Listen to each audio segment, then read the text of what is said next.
back to the Footballhead Show. I'm your host, Mr. Footballhead, and it's a running backs episode. That's right, we just finished the first week of the 2025 NFL season. Our first episode was about bromances, wide receivers, and quarterback duos that we think are going to blow up the league with how in love they'll be and how many points they'll put up on the board. Of course, our number one bromance, Jamar Chase and Joe Burrow. What did they do in week one? Absolutely nothing. It was devastating. It was as if they were in a fight. It was their first fight. Somebody didn't do the dishes before the game started. But this week we're talking about bell cows. That's right. Cowbells. That's right. The kind of running backs that you give a ton of targets to and a ton of carries to. We're talking about all 32 teams. We have ranked them by the certainty and the scheme to talk about each team's running back room and give you who we think the number one running back is going to be by the end of the year. So we're talking about number one in terms of production. So we're looking not just at, for instance, are they going to have a lot of carries, but also like could they end up with the most yards? Could they end up with the most targets, catches? What is the room looking like behind them? And so we'll go through every single team, and we're kind of blessed because we actually have the data from this past week, as in week one of the NFL season, to go off of. And so we're going to look at the production numbers from this last week as well. And these rankings are in terms of where will they end up. And when we're thinking about these things, we're thinking about who we want to stash on our fantasy football teams, who we want to put money on for getting touchdowns. We want to think about how sure of a thing is this player from an execution standpoint, from a reliability standpoint, and a playtime standpoint. So it's not always about who passes the eye test, although the eye test will be a big part of it. You actually have to watch these guys play to see if they have it. I got really surprised this week by some players and how they looked this year. And I'll name a name right here at the top and say DeAndre Swift. I did not have him as like a sure thing in my rankings before watching him week one, and then I saw what he was able to do, push the pile. He just looked great. Some tiebreakers that I had to consider are around scheme, like how prominent is the passing game? Are there check down options outside of just the running back position? Do we have a strong tight end room? Are we a scrambling quarterback, right? So scrambling quarterbacks, they'll take away those, third down conversion type touches. We'll look at some of what Jalen Hurts did this week and his, we know, very running heavy team in the Philadelphia Eagles, and we'll talk about where they ended up and why. And the cool thing about this episode too, especially if you're a fantasy football player, a daily fantasy sports bettor, or just like someone who enjoys watching the NFL, we're also going to have a snapshot of all of the targets for that team, for every team from week one. So you can kind of see how the depth chart is shaking out after a long offseason, a long preseason. I mean, we can project all we want, but until we actually see it in motion in week one, that's when we can really start having data-driven conversations. So shout out to everyone who actually collects data, because I'm going to be using screenshots from their hard work. And let's go. Let's give our hot takes. And this is not really that hot of a take. Christian McCaffrey is who I have ranked number one overall in the Bell Cowbell episode. I looked at the list of who got the most targets in week one for like receptions, and he was in the top 10 for targets of across the entire league, including wide receivers. So you'll see like the top 10 is almost all wide receivers. Then Jawan Johnson as a tight end. Obviously, how he snuck in there, it has a lot to do with what's going on in the Saints wide receiver room. But then we see Christian McCaffrey and Jahmyr Gibbs as the only two running backs that broke into the top 10 for targets. They both had 10 targets. That kind of stuff really matters. Looking further into Christian McCaffrey's stats from week one, 22 carries is an insane amount of volume. And it just goes to show that Kyle Shanahan does not care if his dude is working through an injury of any kind. He's like, no, he's an it factor. He's a game changer. He's a game breaker. We're giving him the ball. He's the best chance we have to score touchdowns. I don't care that he only averaged 3.1 yards per carry. I don't care that he only totaled 69 yards at the end of the game. I'm giving him 10 targets for 73 yards. That's an 8.1 yard average on every single reception that he ended up having. 9 receptions, right? He's like, I'm just using Christian McCaffrey until he breaks down again. I don't care. I thought it was kind of nice that Brian Robinson Jr., who came over from that trade from the Washington Commanders, ended up with 9 carries, 33 yards.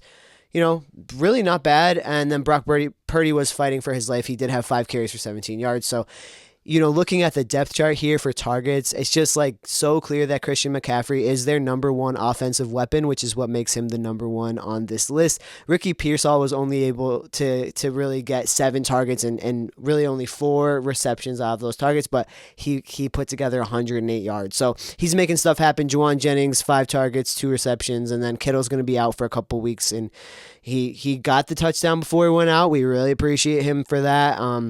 We'll see how this depth chart shakes out. I would not be surprised if you see a little bit of Kendrick Bourne and my least favorite man in all of the NFL, Mac Jones.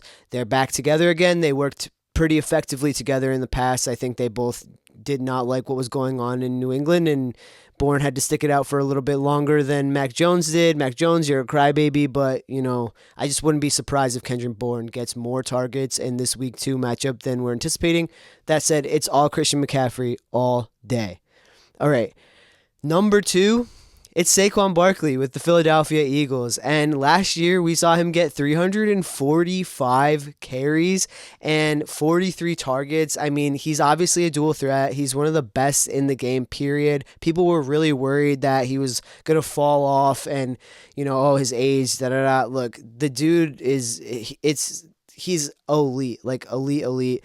Like, honestly, watching him play, it's so satisfying to see what he's able to do on a play-by-play basis. He averaged 21 carries and 2 catches a game last year, and then he came into the season this year with 18 carries, only 60 yards, so a 3.3-yard average. His longest run was a 16-yarder, 1 touchdown, and then, his biggest competition for carries here is Jalen Hurts with 14 carries, 62 yards, and Jalen Hurts had 2 touchdowns, right?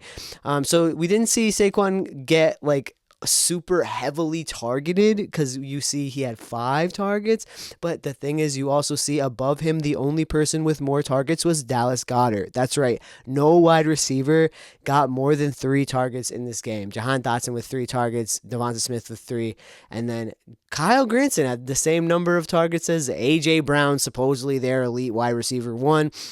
I said it during the bromance episode that I don't think that A.J. Brown actually ends up shaking out as the most productive wide receiver on this team. I really do think it's Devonta Smith, and I stand by that, but, you have to give the man his credit. I think he's trying to prove something in his last season, trying to make it into the Hall of Fame at this point, so he's like, gonna complain about targets, and at the end of the day, this is Saquon Barkley's team. That's Barkley, Hurts, they want to put these wins together, and they're gonna do it. Shipley is now hurt, so they traded, and they had Tank Bigsby come over from the Jacksonville Jaguars. We'll talk about the Jaguars running back room probably sooner than I would have anticipated before Week 1.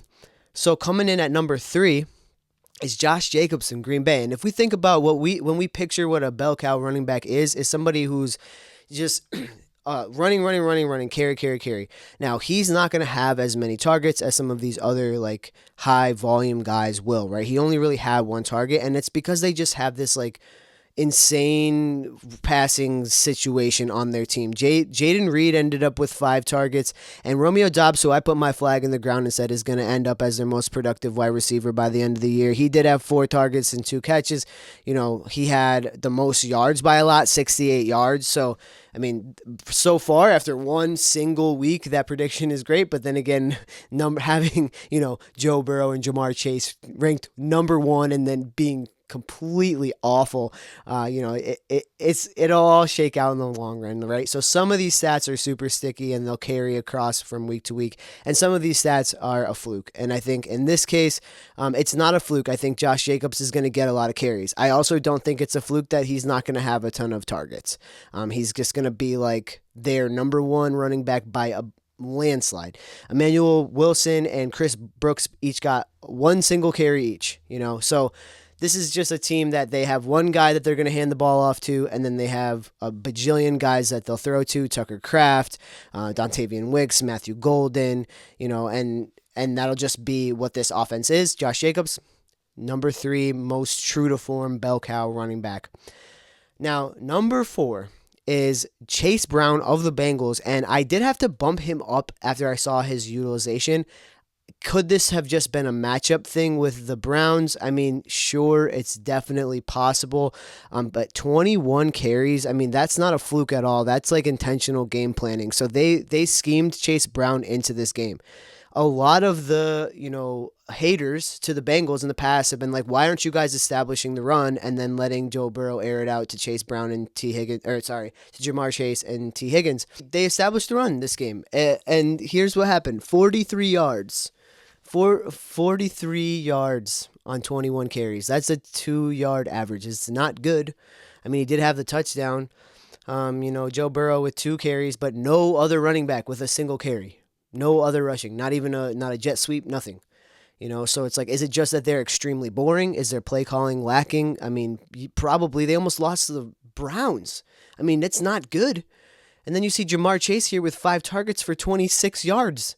That's supposed to be the number 1 bromance in the league. I mean, these two guys, in terms of draft capital, if you combine the two, I mean, they're way up there. So, because it's just so clear that Jamar Chase is the wide receiver 1 by like a landslide. But, we have Noah Fant got 5 targets too, and then T. Higgins with 4. And Chase Brown got 3 targets, which could, it isn't like a stellar stat, but if you look at the fact that the highest target on the team, the wide receiver 1 only got 5. It's just a ratio game, So Chase Brown will be a check down guy for sure, and he'll just get the ball a billion times. They have to figure it out. Every year they start the season slow, and I just think when you're a poorly run franchise, that's what happens. But is Chase Brown the guy? 100%. Samaje Perine, he didn't have a single carry. 2 targets, no carries. So he's the guy. We'll see if this offense can figure it out. If I had to put money on Chase Brown or, Josh Jacobs in terms of like scoring opportunities, it's like right now it has to be Green Bay. I mean, also, Michael Parsons looked pretty dang good.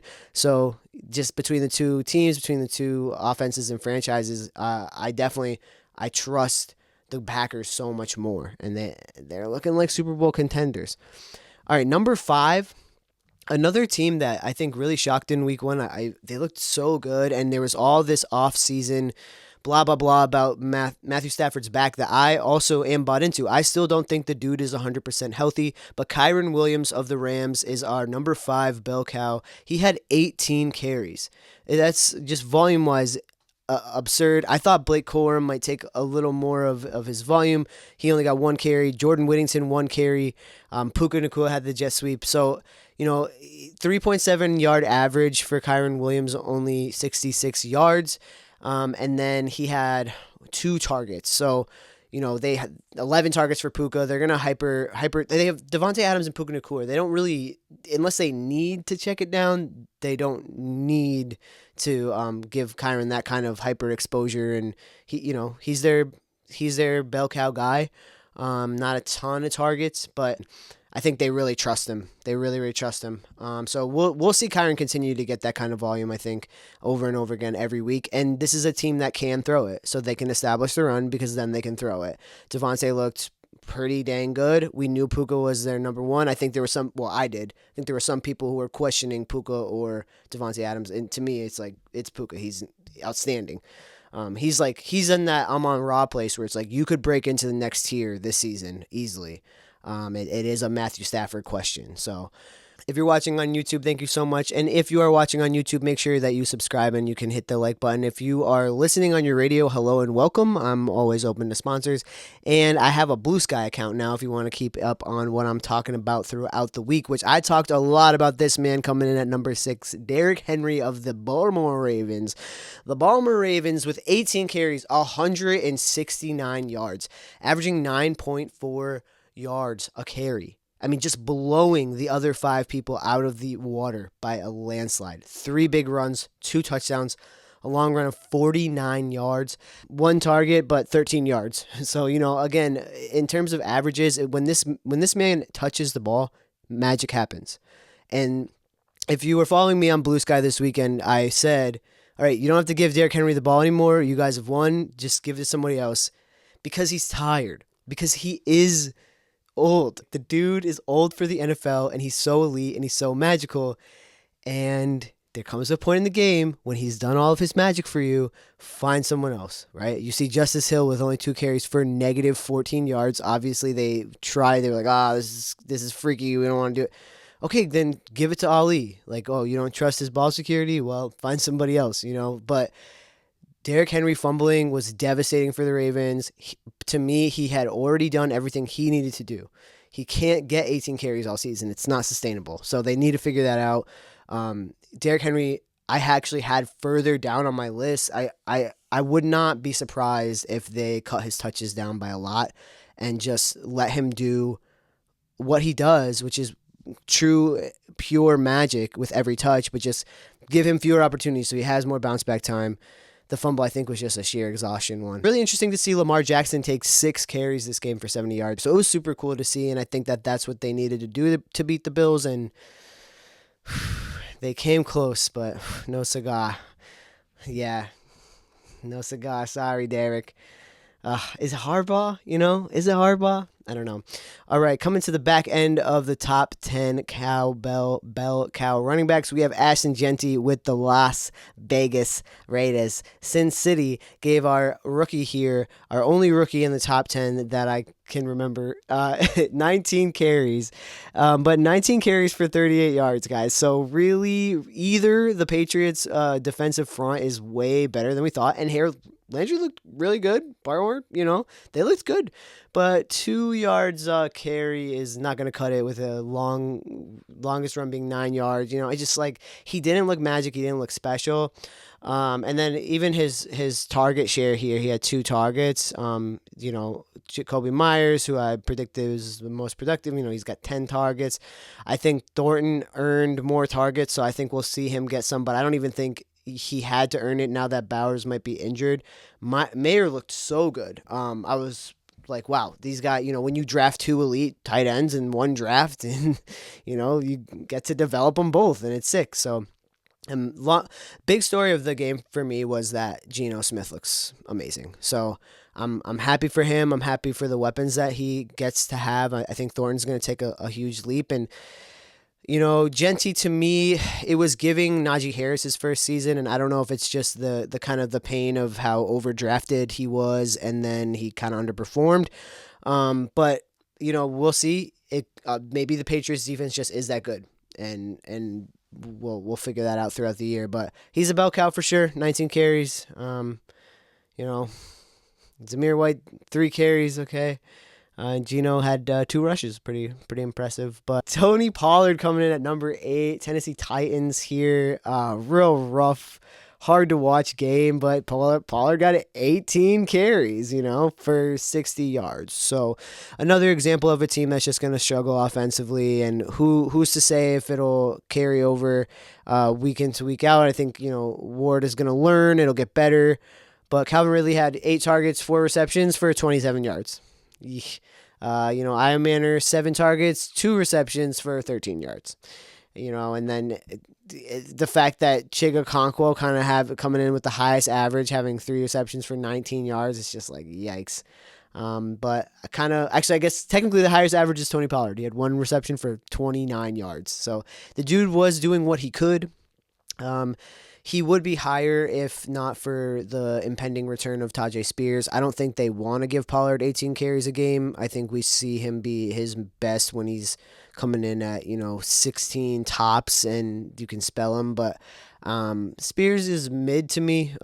It just, it really, this offense is not, they're not going to be all that. So, yeah. I mean, would I put money on Pollard scoring a touchdown in the next month? No, honestly, no. I just wouldn't. I don't think it's going to be pretty bad for a while. If they surprise me, that's awesome, but there's a lot to learn over there. All right. Number 9, Chuba Hubbard. Speaking of a lot to learn over there, the Carolina Panthers, man, Bryce Young, I really thought he turned a corner, and I hope I'm wrong. I hope I was right that he has turned this corner, and I hope week 1 is a fluke. But it was hard to watch. Ted McMillan had 9 targets, which was pretty cool. 13.6 average there. But Chuba Hubbard, 16 carries, 57 yards. longest run of 9, kind of similar to what Ashton Genty was doing. And Xavier Legette, really cool, 7 targets but only 3 catches. So it's like I think he's still struggling with the accuracy stuff, and I think he was just scrambling too long. He did end up running it for 5 times. So Bryce Young, stole some of Chuba Hubbard's productivity, and not just because he was supposed to probably check it down or actually execute the play, but also because it's hard to be productive when your quarterback is struggling so hard. So Rico Dowdle did have 3 carries. I don't know. Rico Dowdle seems to be just the person who's spelling Chuba so he could catch his breath. I don't think he's actually as much of a threat as some people thought. Chuba Hubbard had 5 targets. That is pretty significant. So we could see that number tick up. Is he more of a bell cow than Ashton Genty? Probably not. Is he more of a bell cow than Travion Henderson, who isn't? Who we haven't spoken about yet? Yeah, absolutely. So, he's certified bell cow. It's just his offense. And, he's not like the most special dude. I think it's kind of cool that he had to back up Christian McCaffrey for like 2 seasons. And so it just seemed like he wasn't that good, but it was just because when you're backing up Christian McCaffrey, no one seems that good. But yeah, I mean, I was excited for the Panthers. I really hope this week 1 was just extra bad for some reason. It's looking bleak. All right. Number 10. So rounding out our top 10 for bell cows here is Jahmyr Gibbs. He only had 9 carries. 9 carries for 19 yards. It was a bad game for the Lions. This is a team I'm a lot less worried about because they're coming back from a really good year.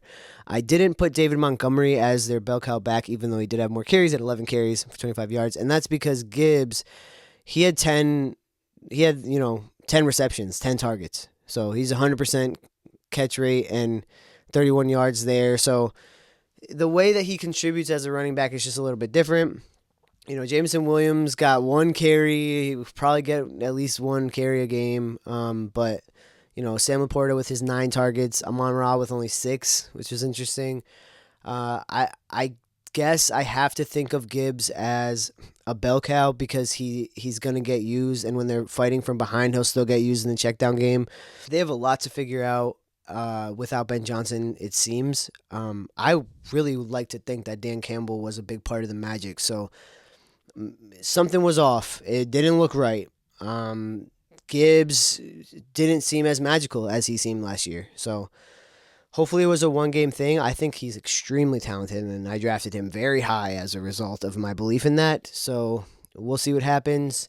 I thought it was interesting David Montgomery had 4 targets, So they're really checking the ball down to these running backs. If Gibbs were to get injured, I mean, obviously David Montgomery steps in. It's just, it's David Montgomery. He had 11 carries for 25 yards.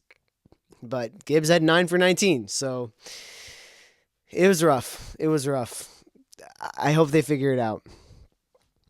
Bijan Robinson coming in at number 11 for the Falcons. I'm sure some people thought he should be up higher. It's not as cut and dry, right? Even with Gibbs and Montgomery, where there will be a little bit of a timeshare, Bijan had 7 targets, and, that's way more than any other running back, but he had 12 carries and Tyler Algier had 10.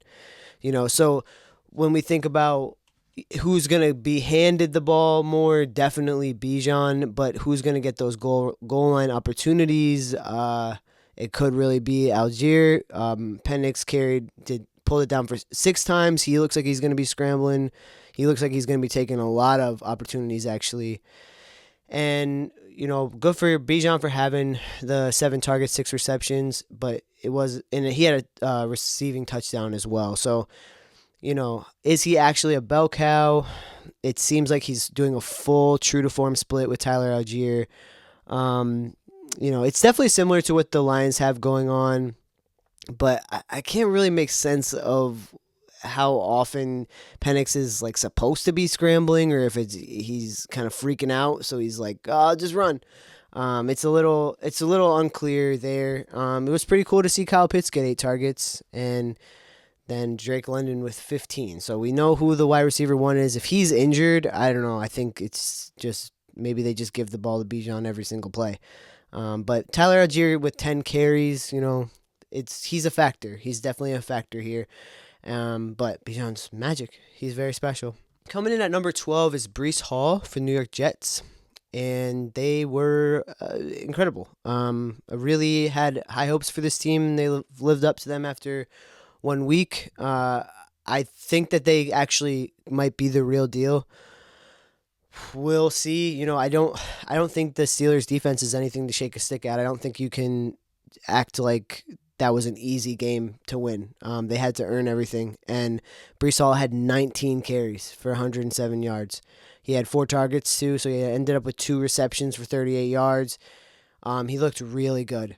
I would put them higher, but who do I put him above? I think it's maybe Gibbs. Maybe in terms of definitely in terms of productivity for week 1, but it's tough with Breece because he's coming back from not really ever being able to prove it. Every year it's a prove it year for him, and he hasn't done it. But Garrett Wilson, he was obviously the number one target in terms of wide receivers. He had 9 targets, and Justin Fields carried it for 12 times, right? So more than Penix even. 48 yards there. Fields just looked so good. And you do still have Breece Hall not only having to compete for carries against Justin Fields, but Isaiah Davis and Braylon Allen. Braylon Allen got 6 carries. It's legit. It might be actual competition. We've heard rumors about Breece Hall maybe getting traded. I don't want to ignore those rumors. He looked pretty good. I think 12, pretty fair, definitely in the top half. And he seems like he's going to continue to have a really good deal of opportunity. They will need to figure out who else they can throw the ball to, though. They got to get some more secure situations going. Number 13, we see DeAndre Swift of the Chicago Bears, and this is where it is, right? So I talked about it up top. I was blown away by how good he looked, pushing the pile, breaking tackles, making something out of nothing. Caleb Williams also looked really good. I think he looked really good. I think some people weren't as impressed. I was like, he looks way better than he did last year. And I'm not saying it's great, but it's like infinitely better. He looked better than Bryce Young did. And here he is, game 1 of his year, sophomore year, and he looked better. J.J. McCarthy looked horrible, and somehow they still won. So I don't know. I think coaching is, Kevin O'Connell's just been there. He's been there, it's established. But we're talking about the Bears right now. Sorry, Chicago. 17 carries for DeAndre Swift. Pretty good. 53 yards. Could be better. He had a long of 13, and he didn't end up having a touchdown. Caleb Williams took that one from him. And then, we had the play where DJ Moore tried to run it, and it was just weird and embarrassing. Not how many, it's just like they just had a lot of trying to do cooler things than they're ready to do yet.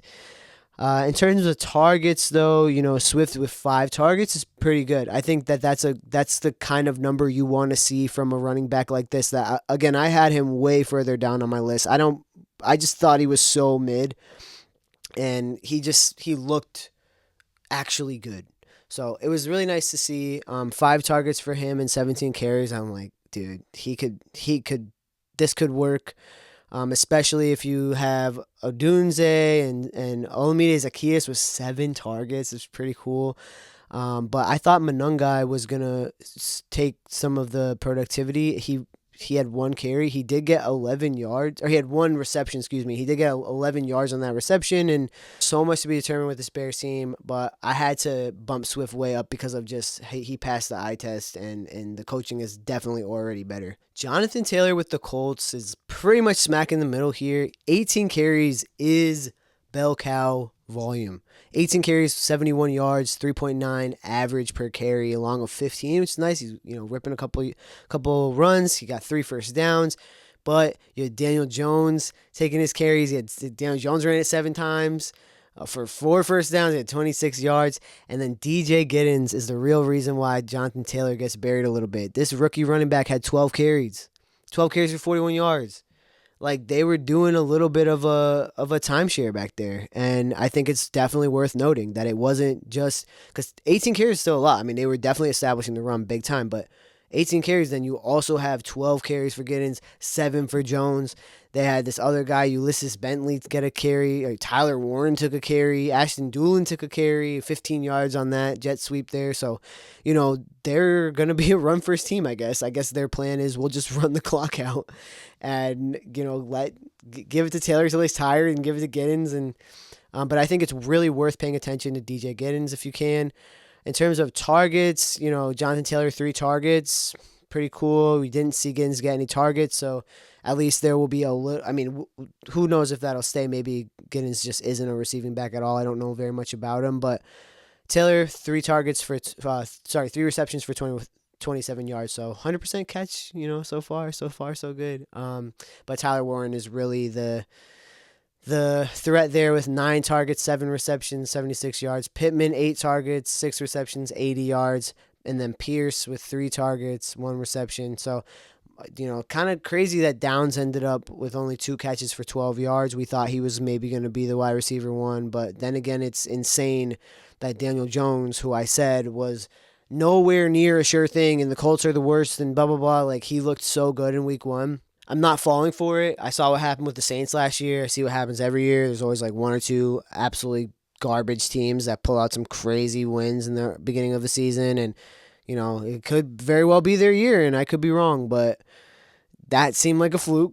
We'll see. I don't know. I mean, Daniel Jones is going to eventually have to be able to throw it because defenses are going to scheme out his rushing. So, all right, so we are just about to be halfway through here, and Devon Achane, someone that I was drafting a lot of early on, and it actually reminds me a lot of what happened with DeAndre Swift with the Lions like 3-4 years ago, where I was grabbing him in the first round in the offseason and had such high hopes for him.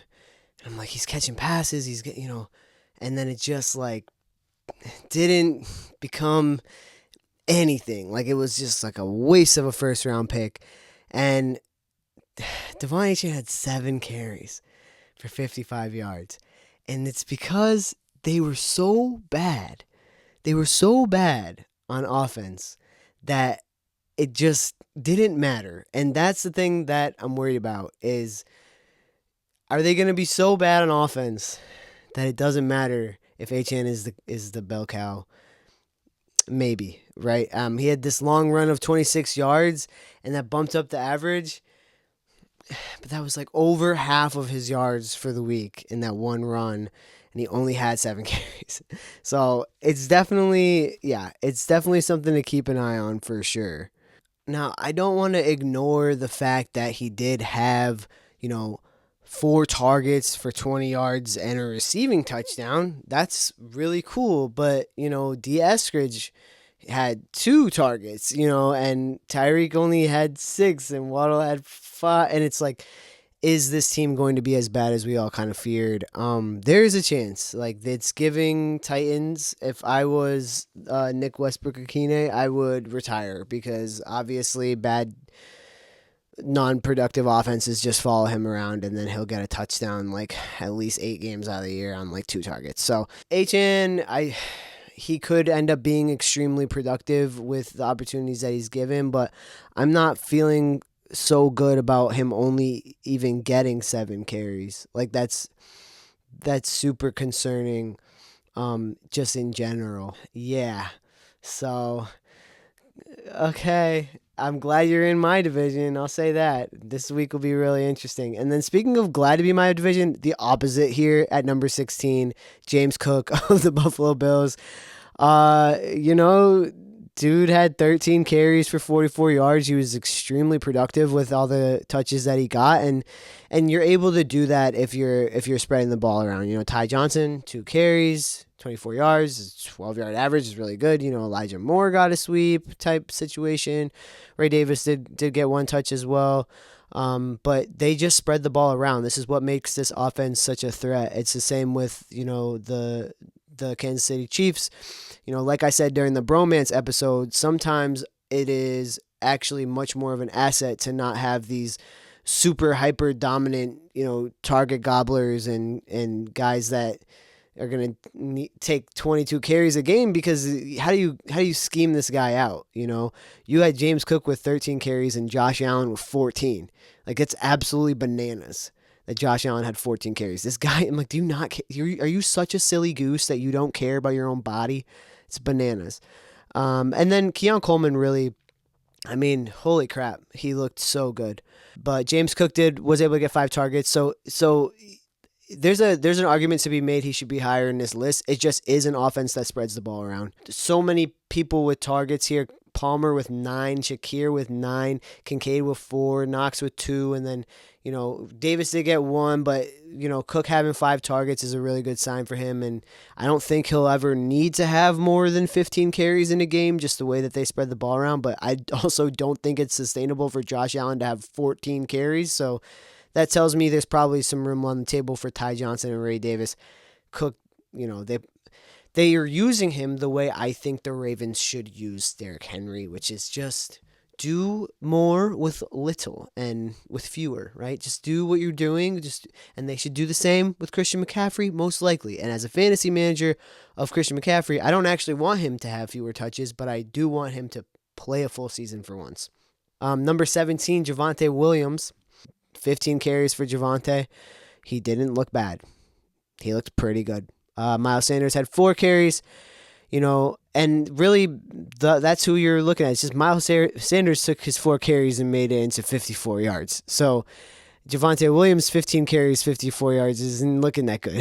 So I don't think Javonte is. I think a lot of people are starting Javonte that shouldn't. That's what I think. I think don't do it. You probably have a better running back option. I'm not gonna lie to you guys. I'd probably start Pacheco over Javonte. That's a crazy thing to say. I don't care. CeeDee Lamb, 13 targets. Jake Ferguson, 6 targets. George Pickens, 4 targets. Javonte Williams, 3 targets. So more than Kevontae Turpin, more than Miles Sanders had 1 target, but not going to be your receiving back. 3 targets, 2 catches, 10 yards. Okay. You have Lamb there. You have Pickens. You have Ferguson. That's just not what his role is going to be. He's probably going to continue to get 15 to 18 carries a game. Hopefully, he'll have more than 54 yards, but he won't be playing the Eagles every week either. Number 18, Omarion Hampton of the Chargers, so another rookie here. He had 15 carries for 48 yards. I couldn't justify putting him any higher. Even this feels because Najee Harris is not a non-factor. Najee Harris only had 1 carry and he had 1 target, and he got 5 yards on his 1 carry and he got 5 yards on his 1 reception. So he's Najee Harris. He's something to consider. He's not a nothing. And Justin Herbert ran the ball for 7 times. I don't think that'll happen every game, but I do think that Najee will see more touches when he's back and has had more than 1 day of practice with a new team. But it does seem like appropriate to put Omarion Hampton as who will end up as the running back 1. That's who it's going to be for sure. He just isn't as strong of a bell cow option as the folks mentioned before him. In terms of target share here, Keenan Allen with 10. Good stuff there, buddy. Lab McConkey with 9. Quentin Johnson with 7. And Quentin Johnson, if you watch that game, it was incredible. He averaged 15 yards per reception, 5 receptions, 79 yards. Good for him. And Conk over there had 2 catches too. So this is a team that's going to spread the ball around and they'll hand it off. Seems like 15 is probably pretty safe, but I could see a world where Omarion Hampton's at 11 carries and Najee's at 7. And that's how the games end. And Herbert doesn't rush it for 7 times because you don't actually want your quarterback to put himself in that position. All right. Number 19, Travis Etienne. He jumped up a bajillion spots and he would have anyway, just because of the trade there. When they traded Tank Bigsby, I was like, oh, okay, because he had 5 carries and now he's on the Eagles. And so they have Bashal Tutin who had 3 carries, but Etienne got 16 carries, and he had 3 targets. He had 143 yards. He looked good. He did. Travis Hunter eight targets, Brian Thomas 7 targets, Brenton Strange 4. I think Etienne could even jump higher on this list. The only reason not to yet is there's a ton of unknowns with, like, is this team going to be good enough to even give him 16 carries?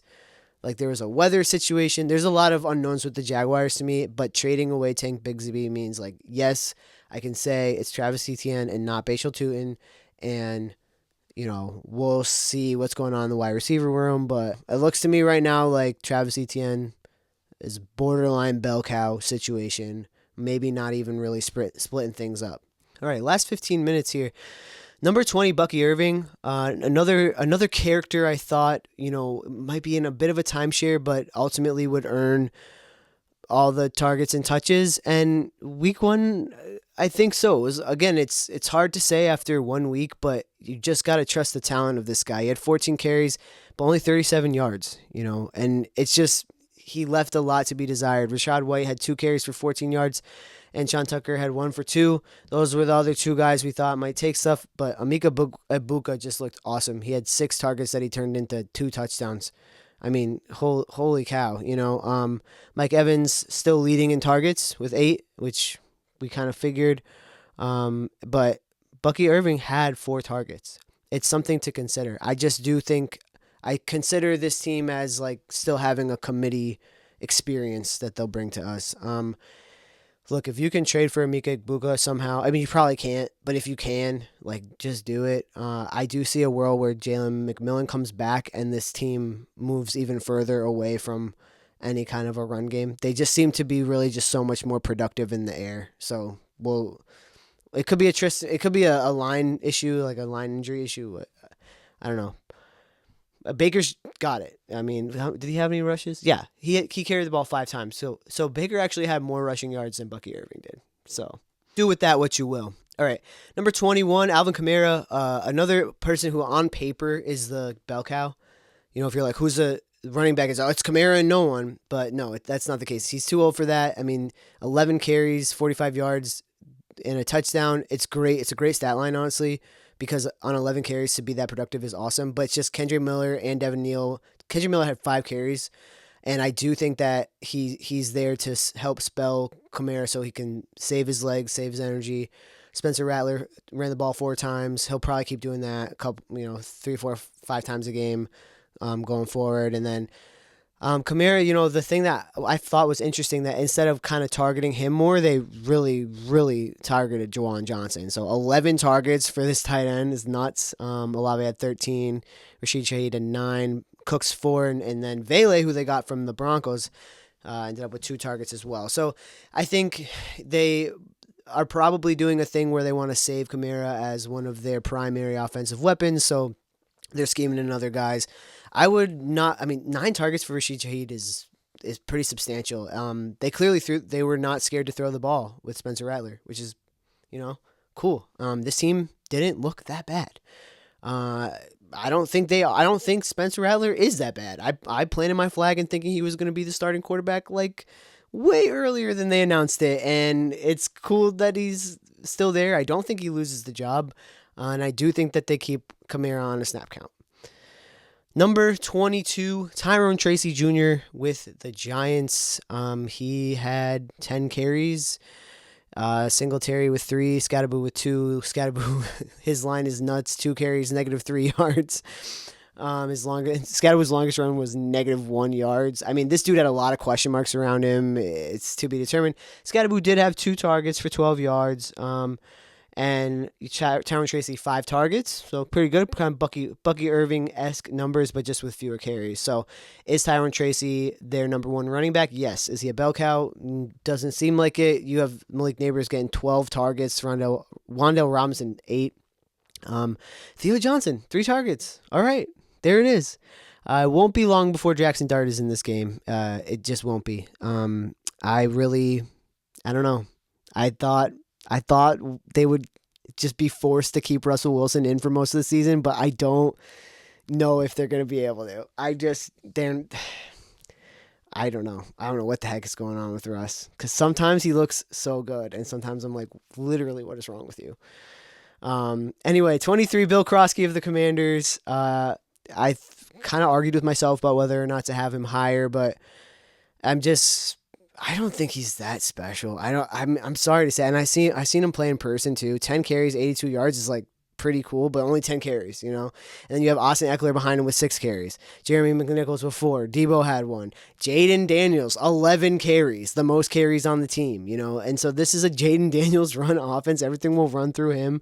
Debo had 10 targets, and, Krosky didn't get a single target. So, Bill Krosky Merritt didn't get a single target. So he seems like he will probably end the year as the most productive running back in terms of carries. But Austin Eckler, 3 targets and 6 carries to Bill's 10 carries. I mean, yeah, we'll see. We'll see what happens here. This team didn't look that great on offense, but they were against what I think might be one of the best defenses in the league of the Giants. This one was really hard for me. J.K. Dobbins of the Broncos, I guess. I mean, I think this, like RJ Harvey, 6 carries, 70 yards. Like, I really wanted to put RJ Harvey here. It's just he only got 6 carries. I'm like, it'll probably be Harvey by the end of the year. But it's tough. They gave J.K. Dobbins 16 carries. That's so many opportunities. And it seemed like every time Harvey had the ball, he was doing something good with it. So I don't know. He had that 50. I don't know. He had the 50-yarder. So Harvey had 1 target, and then J.K. Dobbins had 2. So they're not. I don't think they're checking it down in that way, unless Evan Ingram is injured, and then they might. I guess Tyler Batty did have 6 targets, so that's going to be their check down guy. Maybe that's the Joker that Sean Payton's been talking about. I don't like Sean Payton. I don't like watching him coach. He makes me upset. Something about his demeanor is infuriating. But yeah, Bo Nix didn't look great. He had 8 carries for 18 yards, though. I guess I'm saying it'll be J.K. Dobbins. It's probably R.J. Harvey. Who cares? I don't want to watch the Broncos play. Number 25, the Cardinals, James Conner. He had 12 carries for 39 yards, but Trey Benson had 8 carries for 69 yards. So I think Trey Benson is the story here. Kyler Murray, 7 carries. He'll do that all year too. Trey Benson had 1 target for 6 yards, and James Conner had 4 targets for 5 yards. James Conner still got it a little bit. I wouldn't be surprised if Trey Benson really kind of takes over by the end of this year. It seems like a true even split, but like if I'm a coach, I probably would trust James Conner more. He really has that dog in him. Number 26, Houston Texans, Nick Chubb, 13 carries for 60 yards. CJ Stroud had 5 carries. Woody Marks had 3. Dameon Pierce had 3. Daria Gumbulai had 2. Xavier Hutchinson ended up with a carry. It's just that if Mixon does come back, Nick Chubb is not going to be the guy. But maybe he'll put together enough yards before Mixon gets back that he'll still end the season as number 1. I don't see any of the other guys as actual competition to Nick Chubb, which is crazy to say, but I've been saying it. I actually believe in Nick Chubb. So I got him here as the bell cow for this team. And, just pointing out the other targets here, Schultz ended up with 5 and Nico Collins with 5 targets. So they look like they're throwing to the tight end, and I kind of predicted this with the Nico Collins situation. Like, they don't have an offensive line, so they just have to get the ball out quickly. So it's like there's not going to be a lot of field stretching happening because there's no time. So I'm praying for you guys, Texans. All right, coming to the end here, number 27 out of 32 teams, Jordan Mason of the Vikings will definitely have more carries than Aaron Jones. We actually saw it in week 1. Jordan Mason had 15 carries for 68 yards. Aaron Jones had 8 carries for 23 yards, but Aaron Jones is still probably going to be the target gobbler that he is. He's a receiving back, like pretty true to form. I think he has been his whole career. So 3 targets for Aaron Jones, 3 receptions, 44 yards. Now, here's the crazy thing. Jordan Mason did have a single target, and he got it for 7 yards. So good for him. If this is like a bell cow scale, which it is, it'll, I guess, be Jordan Mason with Aaron Jones, and at his age, being that like third down receiving back. So, they'll split it. They'll split up the work. I didn't think that JJ looked that good. TJ Hawkinson had 4 targets for 15 yards. That's kind of not ideal. They don't have Addison right now. Naylor's 3 targets for 28, and then Jefferson 7 targets for 44. Finally got him a touchdown, and it was rough. It was rough to watch. I liked watching the Bears a lot more than I liked watching the Vikings, and that actually includes Brian Flores' defense, who I love. Brian Flores. I might be his number 1 fan. It was hard to watch his defense for the first half. It was a tough game to watch until like the last 10 minutes, and then it was like, what is happening? Okay, and this one is maybe my hottest take, I guess. TreVeyon Henderson being at 28, like basically at the end here.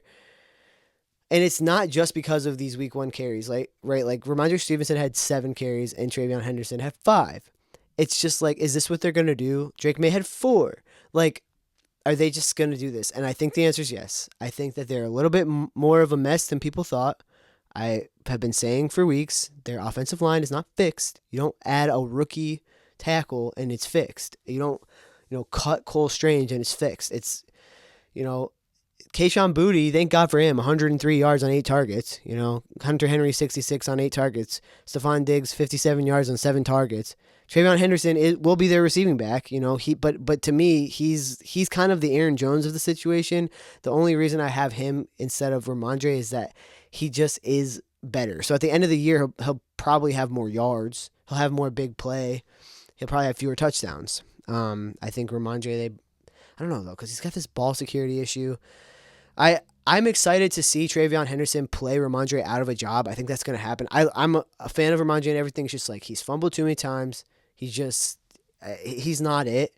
And TreVeyon Henderson didn't look like it either in week 1. I didn't see an it factor. So here he is at 28. He's not a bell cow. 29, also a hot take because Zach Charbonnet of the Seattle Seahawks had 12 carries for 47 yards, and Kenneth Walker had 10 for 20. But I still have Kenneth Walker as their RB1 for the season. He might be injured. They might be having him on a snap count. And this one I'm like so okay to be wrong about. If Zach Charbonnet ends up as the RB1, like he looked good. Like he might end up being that guy. But when you have 13 targets for Jackson Smith and Jigba, it's just like I don't know. It's like that's who's going to get all the opportunity. Cooper Kupp looked horrible. Kenneth Walker did also have 3 targets. So we're putting Kenneth Walker here. We're saying he's going to end the season as the most productive running back. We know he's going to get injured. But Zach Charbonnet, I don't know, man. If you beat him out, that's great. I'm happy for you.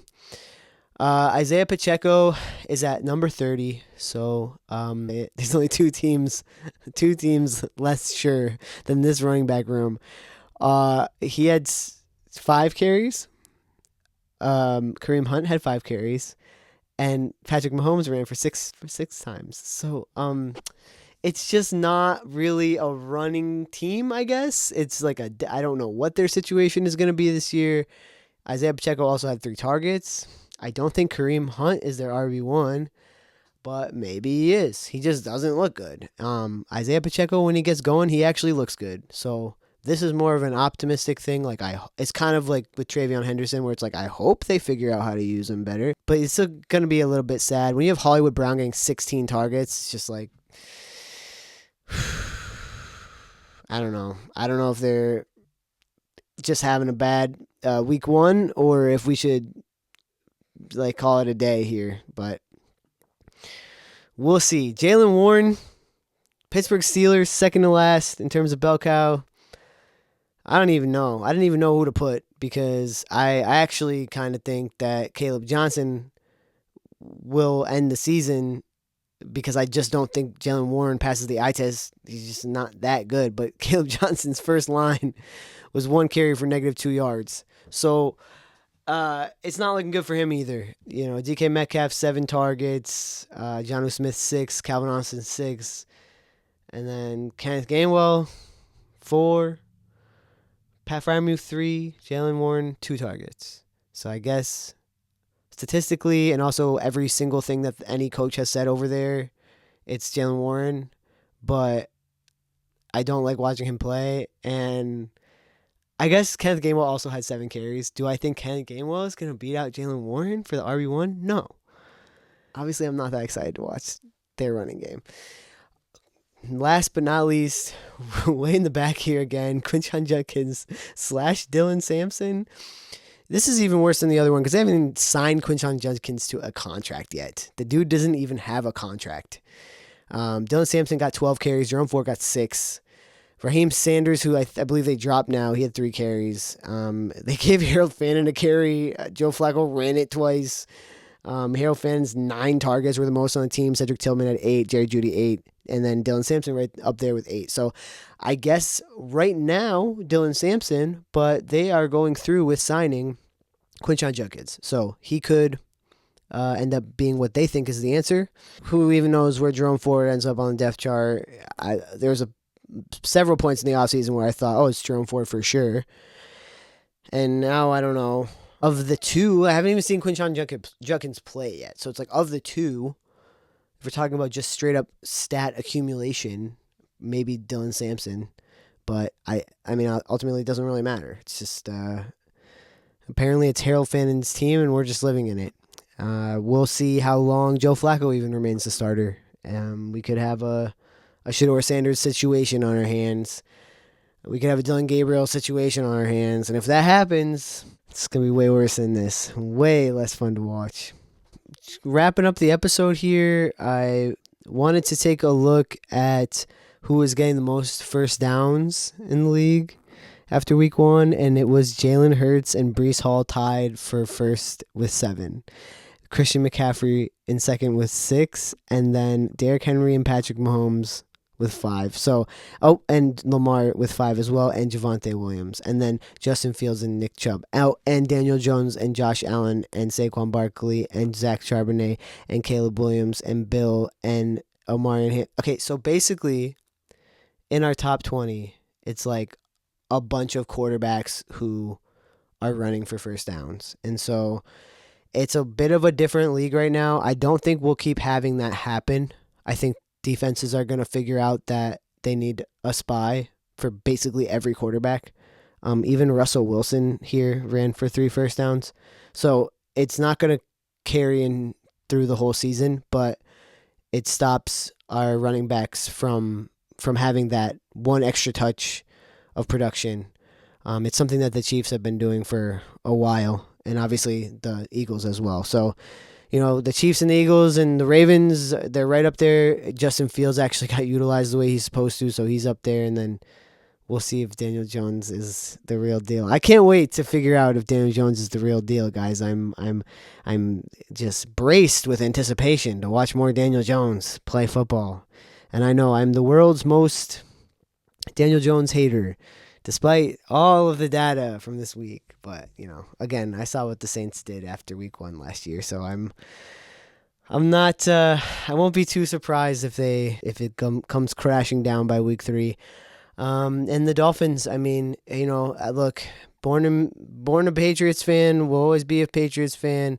That said, I don't necessarily know that I want the Dolphins to get blown out of the water, because I want them to play good enough football for HN to be a meaningful fantasy piece for folks. And then Waddle, too, who I really believe in. And I think Tyreek Hill will just straight up retire if he has to keep dealing with this. So we'll see what happens for week 2. I hope that you got something that you needed today out of this video. We were able to look at all the targets across all 32 teams and think about all the running back rooms across all 32 teams and, you know, fit it all into 1 hour, which is incredible. It's a miracle. Thank you for being here. And please like, subscribe, follow, etc., etc. I'm Mr. Footballhead. Thank you so much.